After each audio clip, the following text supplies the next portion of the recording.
नमस्कार छात्रों, आप सभी का द्विवेदी सर यूट्यूब चैनल में बहुत बहुत स्वागत है। समास श्रृंखला का चौथा भाग लेकर आज मैं आपके समक्ष प्रस्तुत हुआ हूँ। आज का प्रकरण है कर्मधारय समास। तो छात्रों, यहाँ पर हम समझेंगे कर्मधारय समास किसे कहते हैं, कर्मधारय समास में कौन सा पद मुख्य होता है, प्रधान होता है। तो चलिए सबसे पहले पढ़ते हैं कर्मधारय समास की परिभाषा। जिस समास के समस्त पद में उत्तर पद प्रधान हो, कौन सा पद प्रधान हो, उत्तर पद, तथा दोनों पदों में विशेषण का भाव हो, उसे हम कर्मधारय समास कहते हैं। आसानी भाषा में समझें, आसानी शब्दों में समझें तो जिस समस्त पद का उत्तर पद प्रधान हो तथा उसमें पूर्व पद व उत्तर पद में उपमान उपमेय हो तथा विशेषण विशेष का संबंध हो, वह कर्मधारय समास होता है, उसे हम कर्मधारय समास कहते हैं। तो छात्रों, हमको समझना क्या है कि समस्त पद का जो पूर्व पद और उत्तर पद होता है उसमें विशेषण विशेष का संबंध, उपमान और उपमेय का संबंध हो, वहाँ पर कर्मधारय समास होता है। और कर्मधारय समास में उत्तर पद प्रधान होता है, इस बात को आपको ध्यान रखना है। चलिए इसकी पहचान समझ लेते हैं कि जब हम समास का विग्रह करते हैं, कर्मधारय समास का विग्रह करते हैं, तो कौन कौन से ऐसे शब्द होते हैं जो कर्मधारय समास में प्रयोग किए जाते हैं। समास विग्रह करते समय दोनों पदों के मध्य के समान जो, ही, रूपी, सा, सी आदि वाचक शब्द आते हैं। यानी कि जब हम कर्मधारय समस्त पद का समास विग्रह करते हैं तो वहाँ पर समस्त पदों के मध्य में के समान जो, ही, रूपी, सा, सी आदि वाचक शब्द आते हैं। तो इससे पता लगाया जा सकता है कि वह कौन सा समास है। तो चलिए उदाहरण के द्वारा हम लोग समझते हैं कर्मधारय समास के कौन कौन से उदाहरण हो सकते हैं। जैसे पहला यहाँ पर आप लोग देख रहे होंगे अधमरा। तो अधमरा में क्या है, आधा है जो मरा। तो आप यहाँ पर देखेंगे जब हम विग्रह कर रहे हैं तो जो शब्द है यहाँ पर, जो वाचक शब्द यहाँ पर आ गया है। ठीक है, समझ में आ रहा होगा ये आपको। चलिए अगला हम लोग देखते हैं महादेव। महान है जो देव। ठीक है, प्राण प्रिय, प्राणों से प्रिय, तो यहाँ सा सी से आ गया। जो प्राणों से अत्यधिक प्रिय हो वो प्राण प्रिय कहलाता है। ठीक है, मृगनैनी, मृग के समान, तो आप यहाँ देखेंगे के समान आ गया। ठीक है, मृग के समान जिसके नयन होते हैं उसे हम मृगनैनी कहते हैं।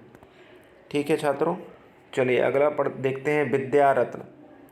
विद्यारत्न मतलब विद्या ही रत्न है, तो यहाँ पर ये कर्मधारय समास हो जाएगा आपका। ठीक है, अब विद्यारत्न में उत्तर पद क्या है, उत्तर पद है रत्न। ठीक है, तो यहाँ रत्न महत्वपूर्ण है, मुख्य है। चंद्रवदन है ना, चंद्रवदन मतलब कह सकते हैं ये चंद्रमुख हो जाएगा। ठीक है, ये हो जाएगा चंद्रमुख। ठीक है, ये बदन की जगह, बदन का अर्थ होता है शरीर, काया, उसी के लिए बात की जा रही है। तो चंद्र के समान मुख।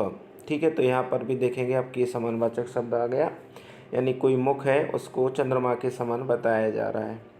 श्याम सुंदर, श्याम जो सुंदर हैं। ठीक है, ध्यान रखना यहाँ पर जो आ गया। क्रोध अग्नि, क्रोध रूपी अग्नि।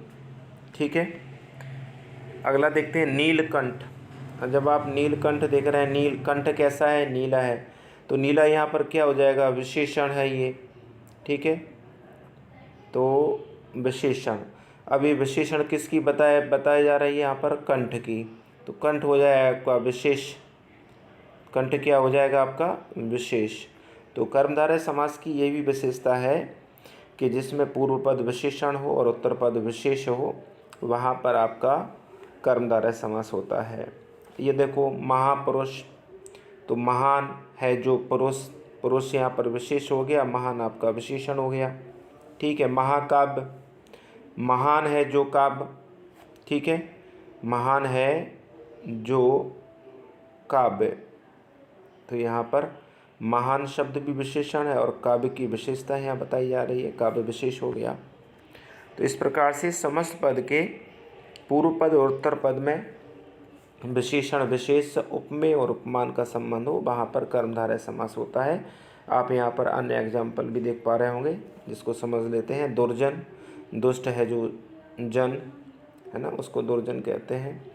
चरण कमल, चरण के समान कमल, ठीक है, यानी जो चरण है वह किसके समान है, कमल के समान है। ठीक है, तो कमल यहाँ पर हो जाएगा आपका उपमान और चरण हो जाएंगे आपके उपमेय। ठीक है, उपमेय का अर्थ क्या होता है, जिसकी बात की जा रही है वह उपमेय कहलाता है और जिससे तुलना या समानता की जाए वहाँ पर उपमान होता है। नरसिंह, नर में सिंह के समान, ठीक है, तो यहाँ पर देखो के समान आ गया, नर और सिंह हो गया। कनकलता, कनक की शीलता, ठीक है, तो इस प्रकार से नीलकमल, नीला कमल, ठीक है, नीला है जो कमल, अब यहाँ पर नीला कमल, तो नीला विशेषण हो जाएगा, कमल विशेष हो जाएगा। महात्मा, महान है जो आत्मा, तो महान आपका विशेषण हो जाएगा, आत्मा आपका विशेष हो जाएगा। महावीर, महान है जो वीर, महान आपका क्या हो जाएगा, विशेषण, और वीर क्या हो जाएगा आपका विशेष। ठीक है, परम है जो आनंद, ठीक है, परम है जो आनंद वह परमानंद हो जाता है।